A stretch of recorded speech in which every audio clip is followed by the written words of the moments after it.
giving hope, giving light, bringing peace to our world. And this is the real movement.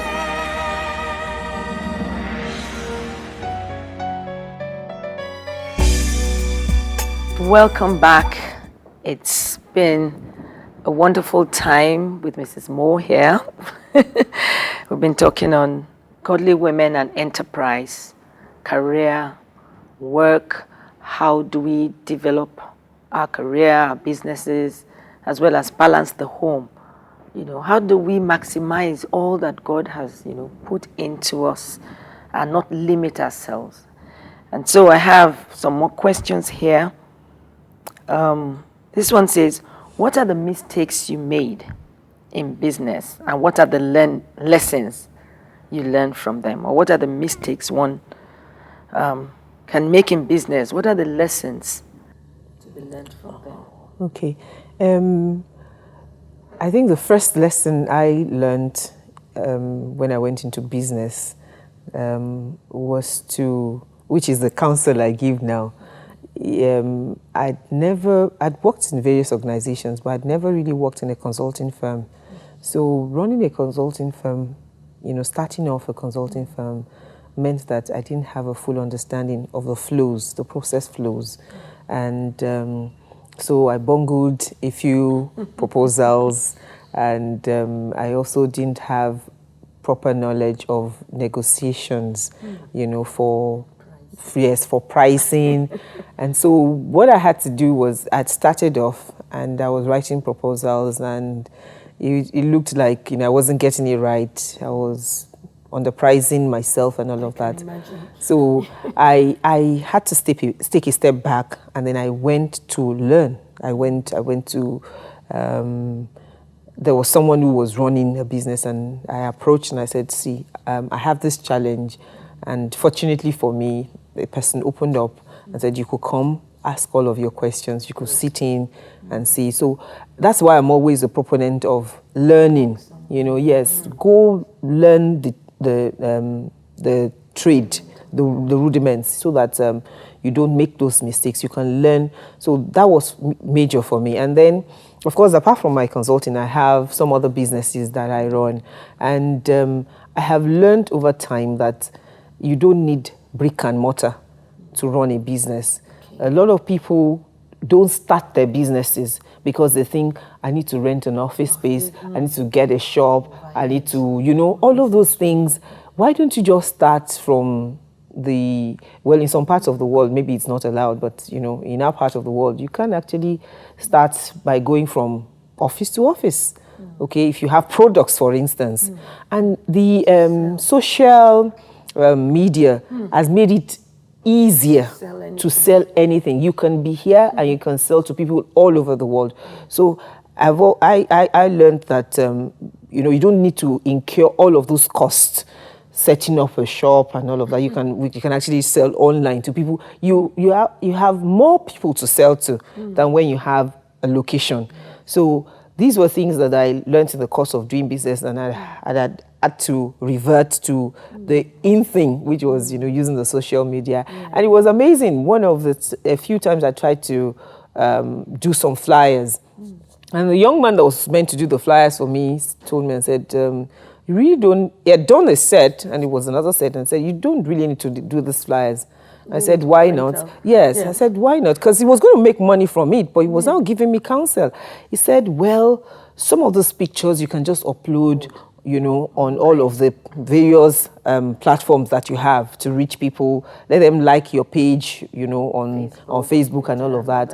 And then they know you sell these products, and then they can reach you, that you would reach more people. And I was really grateful to that young man. Yes, because it was like, yes, I'm supposed to make money from you, but I should also give you this counsel. And I think that's and I really appreciate what he did. So we will get people like that who would give us counsel as we go along. Yeah. I don't throw anything away.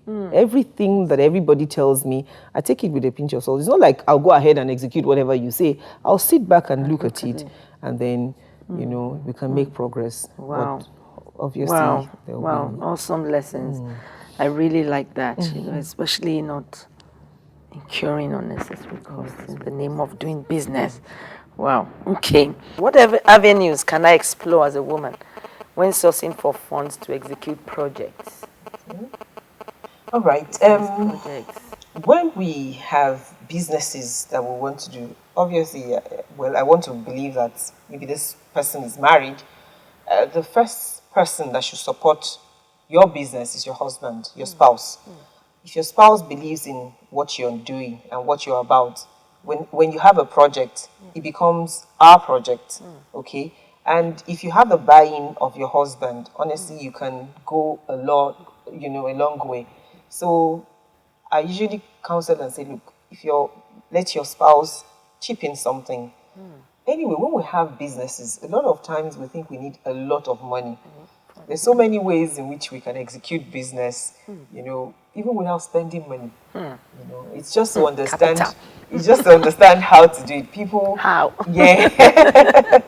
Okay. Sometimes let's assume you have a supply, for instance. If you have character and integrity, there's nothing stopping the provider of the goods giving it to you because you have shown that, look, I have to supply this, to this organization, and then the person gives it to you on trust, and you deliver, you get paid, you pay the supplier and get your commission, and you haven't spent any money. Yeah. But we don't, we always seem to think that we need to have the monies in our bank accounts to be able to execute projects. We don't think out of the box. So yes, it's possible to get, financial aid from people that you have done business with over time. In fact, sometimes organizations would also give you advance. If they know that the quality of your products or your services is good. They could give you ahead of time. So you're looking at your family, your immediate family. You're looking at what you've also saved over time. I tell people, always make sure that even as you're running business, don't eat up all of the funds. And that's why there's a need to separate your personal account from your business account, so that you're just dipping your hands into the savings. So if you have savings and you have support from the family, if you have to go approach the bank at all, it must have been that you have built that business over time, and the business has enough reputation. Because people say, oh, we can't get bank loans. Sorry, you won't get bank loans. Yeah, it doesn't, because they don't know you. You also don't have a trend.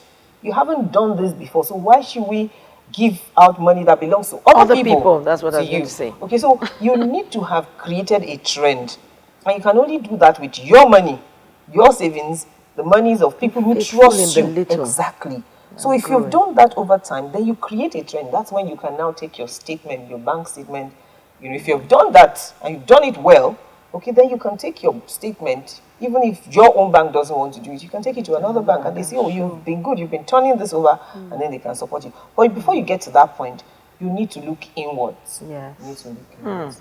And so one thing I even hear you say is trust. Yes. Integrity. They call it social capital. Social capital, yeah. It goes a long way. It does. To be a person of your word. So if someone loans you money, you pay it back on time. Or they allow you to supply, or what, they give you an advance. It could be goods. They give you the materials without supply. paying for it. Yes. Because you have an outlet where you want to sell it. Yes, you have a demand for it. They give you on trust, believing that the moment you get the money, you come and pay. You come and pay them first. You don't go to another supplier. Oh yes, people do that. Or you go and buy stuff for yourself, and you first of all pay back. So that you can always go back. It's a long way. It helps. That creates favor, isn't it? Yeah. Okay. Some people say home-based business is best for a mother. What is your take on this? Okay, like I said at the beginning, we have different giftings. Yes. Some people will do very well running businesses, but some people are also gifted to be in the marketplace. When I say marketplace, in the business world. There's nothing stopping a woman from being at the stock exchange or being the MD of a bank. We already have them all over the world. Okay, so if that is your calling, we shouldn't say, oh, because you want to look after your children, then we should restrain you. We've also talked about being able to express ourselves.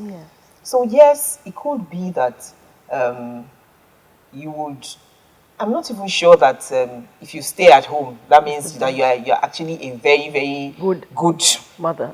Good mother. You know, you could be at home and not even have to do what you're supposed to do.